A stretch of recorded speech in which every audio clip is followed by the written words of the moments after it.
25 अगस्त 2022 की सुबह अंधेरी की रहने वाली 15 साल की वंशिता राठौर स्कूल जाने के लिए अपने घर से निकलती हैं।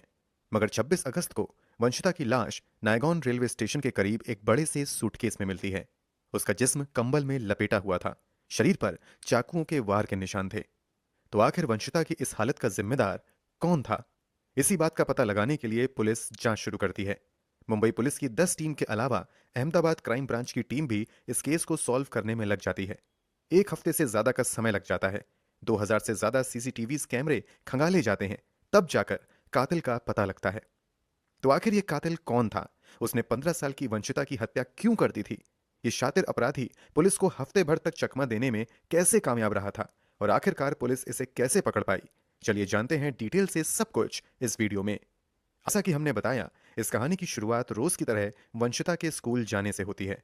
अमूमन वंशिता स्कूल से शाम तक वापस आ जाती थी, मगर 25 अगस्त को देर शाम तक वापस नहीं आती हैं। जब घर वाले वंशिता को फोन करने का प्रयास करते हैं तो उसका मोबाइल स्विच ऑफ आता है। कुछ दोस्तों से फोन करके वंशिता के बारे में जानकारी लेते हैं तो पता चलता है कि वंशिता स्कूल ही नहीं गई हैं। जब परिवार वालों को पता चलता है कि वंशिता स्कूल नहीं गई है तो वो और भी ज्यादा चिंतित हो जाते हैं। अपने लेवल से प्रयास करने के बावजूद जब परिवार वाले लड़की का पता नहीं लगा पाते हैं तो परिवार वाले अंधेरी पुलिस स्टेशन जाकर बेटी की मिसिंग रिपोर्ट दर्ज करवाते हैं। अगले दिन यानी 26 अगस्त को शाम के 3:30 बजे वाले पुलिस को पास के ही नायगॉन रेलवे स्टेशन के रेलवे ट्रैक के पास एक लावारिस बैग मिलने की खबर मिलती है। जल्द ही पुलिस वाले मौके पर पहुंचकर बैग खोलवाते हैं तो उसके अंदर कंबल में लिपटी हुई एक लड़की की लाश मिलती है। लड़की के शरीर पर गहरे जख्म के निशान मिलते हैं। जिस बैग में लड़की की लाश मिली थी, इस बैग में एक स्कूल यूनिफॉर्म भी मिलता है। स्कूल यूनिफॉर्म की मदद से 1 घंटे के अंदर ही पुलिस वाले पता लगा लेते हैं कि ये लाश किसी और की नहीं बल्कि वंशिता की ही है। ऑलरेडी वंशिता की मिसिंग रिपोर्ट दर्ज हो चुकी थी, इसलिए परिवार वालों को डेड बॉडी की आइडेंटिफिकेशन के लिए बुलाया जाता है। जल्द ही कंफर्म हो जाता है कि ये लाश वंशिता की है। अब सबसे बड़ा सवाल था कि आखिर वंशिता की ये हालत किसने की है?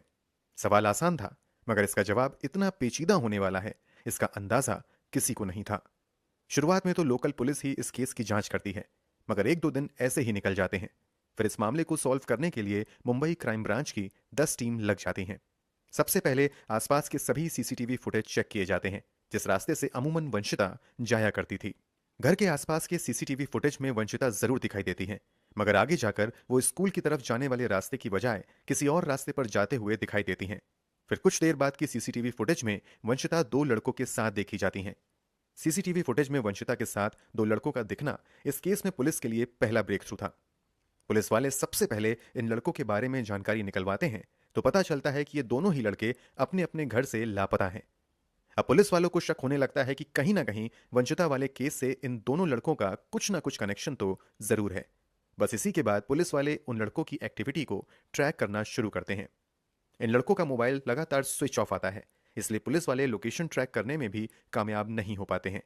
शक होने लगता है कि ये लड़के कहीं शहर छोड़कर भाग तो नहीं गए हैं, इसलिए अब पास के रेलवे स्टेशन पर जाकर वहां लगे सीसीटीवी फुटेज की जांच करने का सिलसिला शुरू होता है। मुंबई के अलग अलग लोकेशन पर मौजूदा रेलवे स्टेशन पर जाना और वहां पर लगे हजारों कैमरों को चेक करना बड़ा ही मुश्किल काम था, मगर फिर भी पुलिस वाले इस काम को शुरू कर देते हैं। वंशिता के साथ शुरुआती समय में सीसीटीवी फुटेज में दिखे दोनों लड़कों की पहली तस्वीर विरार रेलवे स्टेशन पर लगे एक सीसीटीवी कैमरे में कैद हो जाती है। कमाल की बात यह थी कि 2 घंटे के बाद ये दोनों लड़के फिर से उसी स्टेशन पर दिखाई देते हैं। वहां से ये दोनों जोधपुर एक्सप्रेस में बैठते हुए दिखते हैं। अब पुलिस वाले इस लीड को फॉलो करते हुए जयपुर तक जाते हैं। यहां भी सैकड़ों सीसीटीवी फुटेज की जांच की जाती है। पता चलता है कि ये लड़के जयपुर से जोधपुर और फिर वहां से अजमेर जाते हैं। आगे की जांच से लीड मिलता है कि अजमेर के बाद दोनों वैष्णो देवी गए हैं। इन सब के बीच कई दिन बीत जाते हैं। पुलिस और सस्पेक्ट के बीच लुका छुपी का खेल चलता रहता है। पुलिस वाले जब वैष्णो देवी जाकर वहां इन दोनों लड़कों की एक्टिविटीज को ट्रैक करते हैं तो पता चलता है कि अब ये लोग वहां से पोखरण गुजरात चले गए हैं। जब दोनों सस्पेक्ट गुजरात में एंट्री कर लेते हैं तो अब अहमदाबाद क्राइम ब्रांच की भी मदद मुंबई पुलिस लेती है। अहमदाबाद पुलिस की मदद से पता चलता है कि दोनों लड़के अब पोखरण से पालनपुर नाम की जगह की तरफ चले गए हैं। यहां तक पहुंचते हुए 1 सप्ताह का समय बीत चुका था। पुलिस वाले अब तक अहमदाबाद से अजमेर के बीच 2000 से ज्यादा सीसीटीवी फुटेज की जांच कर चुके थे। इन फुटेज में एक बात कॉमन थी कि इन लड़कों के पास लड़की का स्कूल बैग मौजूद था। जब दोनों सस्पेक्ट पालनपुर पहुंच जाते हैं तो गुजरात पुलिस लोकल इन्फॉर्मर को एक्टिवेट कर देती है और दोनों सस्पेक्ट की तस्वीर देते हुए लगातार इन पर नजर रखने और इनसे जुड़ी एक एक जानकारी देने को कहती है। जल्दी पुलिस वालों को टिप भी मिल जाती है कि दो सस्पेक्ट में से एक पालनपुर गांव के ही अपने एक रिश्तेदार के घर देखा गया है। इस गुप्त सूचना के आधार पर उस रिश्तेदार के घर पर छापेमारी की जाती है, मगर हमेशा की तरह पुलिस के पहुंचने से पहले ही सस्पेक्ट वहां से लापता हो जाता है। हालांकि कुछ ही समय बाद पुलिस को फिर से अपने एजेंट से जानकारी मिलती है कि दोनों सस्पेक्ट पास के ही एक लॉज में रुके हुए हैं। इस इंफॉर्मेशन के आधार पर 1 बजे रात में पालनपुर के ही एक लॉज में स्थानीय पुलिस स्टेशन की एक टीम छापेमारी करती है और फाइनली इन दोनों सस्पेक्ट को वंशिता की हत्या के 1 सप्ताह बाद धर दबोचा जाता है। मामले की जानकारी मुंबई पुलिस को भी दे दी जाती है। कागजी कार्यवाही पूरी करने के बाद दोनों ही सस्पेक्ट को मुंबई पुलिस के हवाले कर दिया जाता है। गिरफ्तार किए गए सस्पेक्ट की पहचान 21 साल के संतोष मकवाना और 21 साल के ही विशाल अंभावने के तौर पर होती है। दोनों ही लड़के स्कूल ड्रॉप आउट थे और छोटे मोटे काम करके जैसे तैसे अपना जीवन काट रहे थे।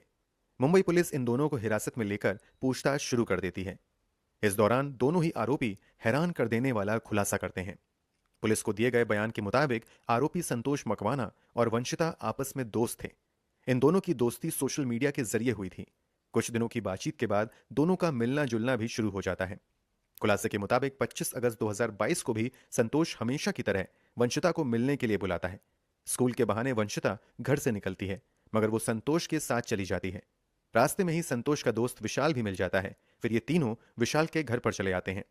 पुलिस के एक सीनियर अधिकारी के बयान के मुताबिक संतोष और वंशिता कई घंटे एक साथ बिताते हैं। यहां तक तो सब कुछ ठीक चल रहा था, मगर जब वंशिता जाने लगती है तो वो संतोष से कहती है कि भविष्य में वो अब उससे नहीं मिलेगी, क्योंकि वो इस रिश्ते को कंटिन्यू नहीं करना चाहती है।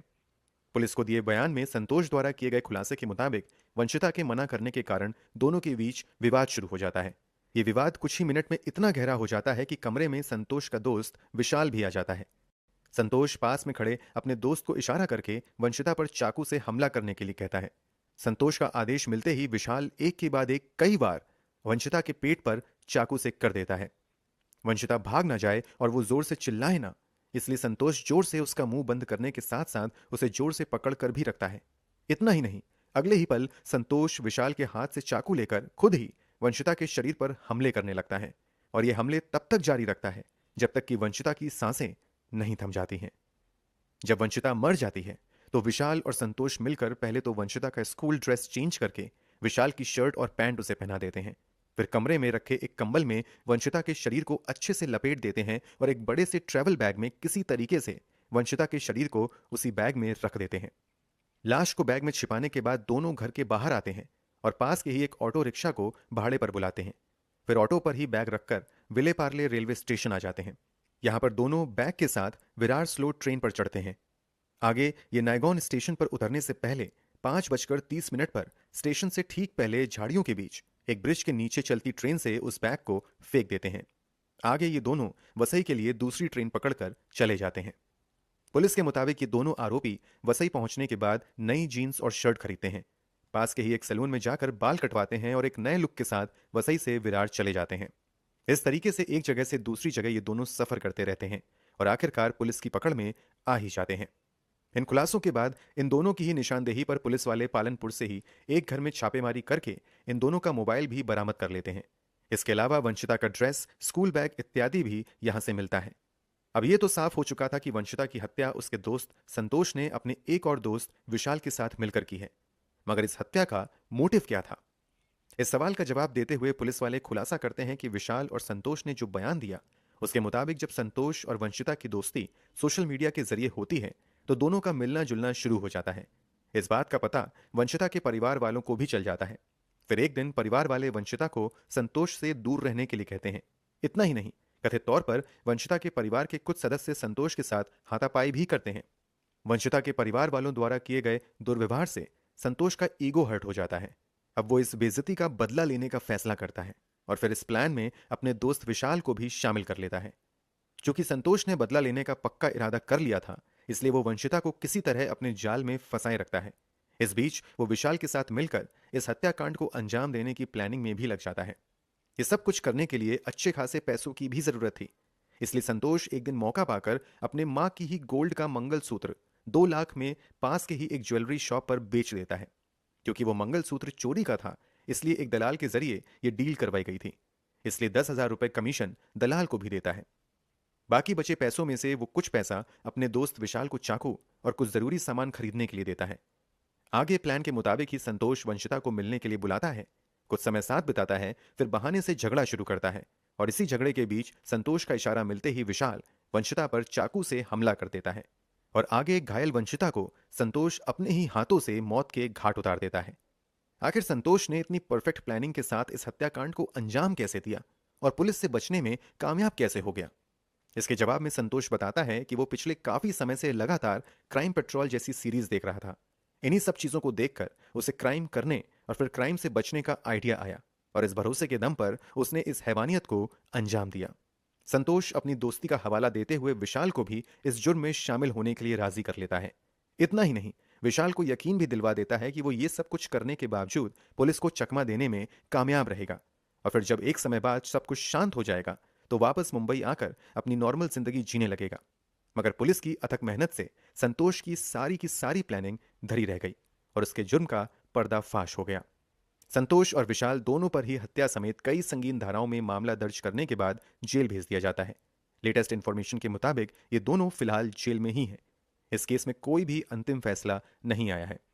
पूरी सुनवाई होने के बाद अदालत का जो भी फैसला होगा वो तो होगा ही। अगर आपको इस मामले में फैसला सुनाने का अधिकार दिया जाए तो आप संतोष और विशाल को क्या सजा देंगे? कमेंट बॉक्स में जरूर बताएं।